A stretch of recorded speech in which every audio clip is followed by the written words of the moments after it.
BJP जिंदाबाद, BJP जीवतम, Narendra Modi जिंदाबाद, भारत माता की, भारत माता की, वंदे वंदे वंदे मातरम।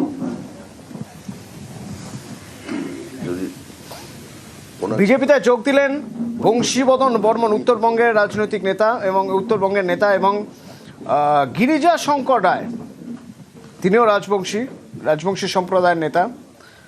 অর্ঘ রায় প্রধান, যিনি দধিরাম রায়ের সঙ্গে কাজ করবেন। শুভেন্দু অধিকারী রয়েছেন, এখানে রয়েছেন মাননীয় বংশীবদন বর্মন মহোদয়, রাজ্য সভাপতি রয়েছেন সুনীল ভট্টাচার্য। তিনি এখনো আমাদের রাজবংশী ভাষা একাডেমি ডেভেলপমেন্ট বোর্ডের চেয়ারম্যান আছেন। নির্বাচন বিধি চলছে, সরকারি পোস্ট। তিনি সমর্থন ঘোষণা করছেন ভারতীয় জনতা পার্টিকে। তার সপক্ষে তিনি একটি দুটি কথা বলবেন। প্রশ্ন যা নেওয়ার শ্রমিকদা নেবেন।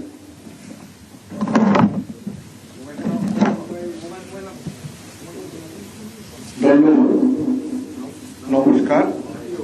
আমার রাজবংশী ভাষাতে নমস্কারটা দণ্ডবোধ করে, যেহেতু তুমি রাজবংশী মানছি, রাজবংশীতে কই, প্রয়োজন বাংলাও কই। বেশি কিছু খবর নয়, বেশি কিছু বলবো না। আমার মূল উদ্দেশ্যটা হলো, আমাদের রাজবংশী কমিউনিটির সেপারেট ল্যাঙ্গুয়েজ আছে বা ভাষা আছে, কৃষ্টি সংস্কৃতি আছে, যেগুলো এতদিন সম্পূর্ণভাবে বিকাশ করার সুযোগ আসেনি। আমার একটাই কথা, কেন্দ্রের নেতৃত্বের সঙ্গে যারা ভারতবর্ষকে দেখাশোনা করেন বা বিভিন্ন জনগোষ্ঠীর কৃষ্টি সংস্কৃতি ভাষার রক্ষণাবেক্ষণের সচেষ্টতা করতেছেন, সেই দিল্লির নেতৃত্বের সঙ্গে আমার কথা হয়েছে।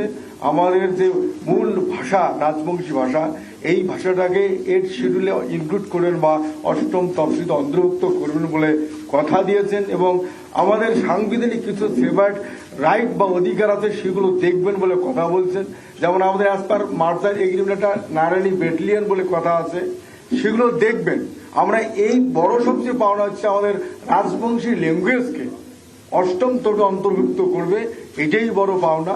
আর এনাদের নীতি আদর্শ দেশ রক্ষার ক্ষেত্রে খুব প্রয়োজনীয় বলে বা খুব গ্রহণযোগ্যতা আছে বলে আমরা পূর্ণ সমর্থন জানাচ্ছি আজকে।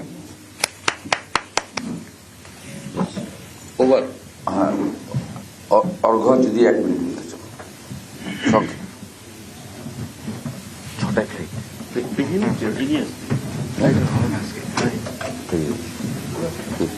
এক মিনিট সংখ্যা বলো, বাকি এটা একটু নমস্কার। আজকে না আসছে না, এটাই বলবো, এক সংক্ষেপে বলবো। 1 মিনিট। শ্রমিকদের ন্যাশনাল প্রেসিডেন্টকে ছেড়ে এসছেন না। আমাদের যে দলের সঙ্গে যুক্ত হলাম, আরেকটি দলে ছিলাম, যে দুর্নীতির সঙ্গে যেভাবে সমঝোতা করে একটি দল চলছে, তার সঙ্গে মানাতে পারলাম না।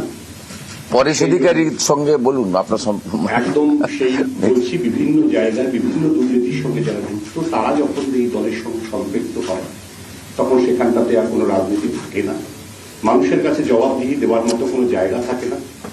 তাই আজকে আমি শুভেন্দুদা এবং শ্রমিকদার হাত ধরে, এবং লকেটটি আছেন, তাদের হাত ধরে আজকে এই দলে যুক্ত হলাম। আমি শ্রমিকদাকে বললাম যে আপনার পড়াশোনা আমি যখন বিধায়ক ছিলাম তখন দেখেছি, আপনার কাছে এসে আরো অনেক কিছু জেনে যাব, ছাত্র হিসাবে থাকবো। আর শুভেন্দুদার সঙ্গে আমার দীর্ঘদিনের সম্পর্ক, দীর্ঘদিনের সেই নন্দীগ্রাম আন্দোলন থেকেই দাদার সঙ্গে আমার সম্পর্ক। আজকে দাদার আশীর্বাদ চেয়েছি, তাই দাদাকে সামনে রেখেই আজকে এই দলে সম্পৃক্ত হলাম। আগামী দিন আমি আশা করব এই পরিবারে, পৃথিবীর সবচেয়ে বড় পরিবার ভারতীয় জনতা পার্টি, সেই পরিবারে সম্পৃক্ত হতে পেরে আমি নিজে গর্ববোধ করছি যে না, আমি আজকে একটি মূল্যবান সিদ্ধান্ত নিয়ে নিয়েছি। ধন্যবাদ সবাইকে। আমি শ্রমিকদা প্রশ্ন নেবেন, তার আগে বলি মাননীয় মমতা বন্দ্যোপাধ্যায়, যিনি কিছুদিনের মধ্যেই প্রাক্তন মুখ্যমন্ত্রী হবেন, তিনি সম্ভবত উত্তরবঙ্গে আছেন। আমি শ্রমিকদা এবং পশ্চিমবঙ্গ বিজেপি পরিবার ওনাকে আজকে এই উপহারটা দিলাম উত্তরবঙ্গ। শ্রমিকদা বলুন। সব দলকে বলছি একটা রাজনৈতিক দলের শাসনের বিরুদ্ধে আন্দোলনে নামুন, কে বাম কে ডান সেটা বলে যান, আমার পক্ষে থাকতে হবে না, এই ব্যবস্থার বিরুদ্ধে লড়াইতে নামুন। এই মুহূর্তে পশ্চিমবঙ্গে যে পরিস্থিতি তৈরি হয়েছে সেটা হচ্ছে মমতা বনাম জনতা। তৃণমূল কংগ্রেসের লড়াই মামাটি মানুষের বিরুদ্ধে, আর মানুষের লড়াই তৃণমূল কংগ্রেসের বিরুদ্ধে। মুখ্যমন্ত্রী দেবতাদের দরজায় দরজায় ঘুরেছেন, কিন্তু গণদেবতার সিদ্ধান্ত নিয়ে ফেলেছেন যে 2026-এর নির্বাচন তৃণমূলের বিসর্জন। তৃণমূল চলে গেছে, এখানে যে সরকার রয়েছে সেটা জীবন্ত জীবাশ্ম। আর শেষ কয়েকটা দিন কিছু তীর্যক বাক্যবান, কিছু অসাধু আক্রমণ বিজেপির উপরে চলবে। সাংবিধানিক ব্যবস্থা, সাংবিধানিক পরিকাঠামো, যুক্তরাষ্ট্রীয় ব্যবস্থা, সাংবিধানিক সংস্থা, এমনকি দেশের রাষ্ট্রপতির উপরও আক্রমণ চলবে। যতক্ষণ তৃণমূল কংগ্রেস ক্ষমতায় আছে তা থাকবে, কিন্তু পশ্চিমবঙ্গের মানুষ এই অভিশাপ থেকে মুক্তি পেতে চায় এবং তারা পাবে। মুখে না বললেও কি সমর্থন চাই না, কিন্তু বামেদের বা বাকি দলগুলি সমর্থন চাইছেন? তৃণমূল কংগ্রেসের কোন বক্তব্যের কোন প্রতিষ্ঠা এই মুহূর্তে পশ্চিমবঙ্গের মানুষের কাছে নেই। তৃণমূল গৃহীত, পরীক্ষিত এবং পরিত্যক্ত। তৃণমূল মানুষের বিশ্বাসের সঙ্গে প্রতারণা করেছে, তৃণমূল মেধাকে প্রতারিত করেছে, তৃণমূল জমির পাট্টা গরিব কৃষকদের থেকে কেড়েছে, তৃণমূলের কারণে আলু চাষি আত্মহত্যা করছে। এই সরকারটা কৃষক বিরোধী সরকার, শ্রমিক বিরোধী সরকার, এই সরকার শিল্প বিরোধী সরকার, এই সরকার শিক্ষা বিরোধী সরকার। তো মানুষ জীবনের সর্বক্ষেত্রে যে রাজনৈতিক দলটা দুর্নীতির সঙ্গে সমার্থক হয়ে গেছে, আমার মনে হয় না তাদের আর পশ্চিমবঙ্গে ক্ষমতায় রাখার প্রয়োজন আছে বলে কোনো মানুষ মনে করছেন।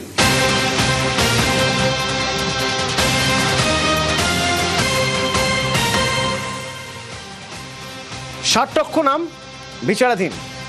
এই 60 লক্ষ নামের মধ্যে থেকে 29 লক্ষ নামের ফয়সালা হয়েছে, অর্থাৎ তাদের মধ্যে কিছু মানুষের নাম থাকবে ভোটার লিস্টে, কিছু মানুষ অবৈধ ভোটার হিসেবে পরিগণিত হবেন, তাদের নাম ডিলিটেড লিস্টে থাকবে। কিন্তু এই হিসেবটা কত নাম বাদ গেল, কত নাম ভোটার লিস্টে ঢুকলো, কমিশন নিজেই জানে না। কমিশনই জানে না কত নাম বাদ। মাঝরাতে প্রথম দফা সাপ্লিমেন্টারি তালিকা বের করা হয়েছে, 29 লক্ষ বিচারাধীনের নিষ্পত্তি, সেটা জানাচ্ছে, এই নাম্বারটা জানাচ্ছে। কিন্তু সংখ্যাটা কত নাম ঢুকলো ভোটার লিস্টে এখনো স্পষ্ট নয়। কত নাম বাদ গেল তাও স্পষ্ট নয়।